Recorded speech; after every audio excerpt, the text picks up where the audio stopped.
កម្មវិធីកុំព្យូទ័រដែលសុកលៀបបានរៀនហ្នឹងផ្ដោតសំខាន់ទៅលើកិច្ចការងារអ្វីខ្លះដែរសុកលៀប កម្មវិធី Word ផ្ដោតសំខាន់លើការងាររៀបចំឯកសាររដ្ឋបាលរីឯកម្មវិធី Excel ផ្ដោតសំខាន់លើការងាររៀបចំទិន្នន័យឬការគណនាផ្សេងៗPowerPoint ផ្ដោតសំខាន់លើការរៀបចំទំព័រឯកសារសម្រាប់ជាបទបង្ហាញក្នុងកិច្ចប្រជុំណាមួយរីឯ Access ជាកម្មវិធីដែលយើងត្រូវចងជាប្រព័ន្ធទិន្នន័យណាមួយដើម្បីងាយស្រួលគ្រប់គ្រងនៅផ្នែកណាមួយនៃការងាររីឯកម្មវិធីផ្សេងៗដូចជា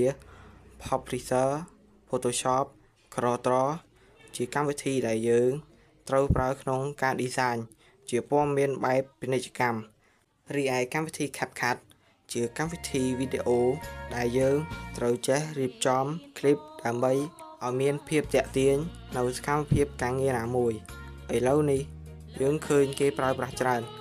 ដើម្បីជាប្រជាប្រិយភាពទីផ្សារការងារដ៏ទាក់ទាញបំផុត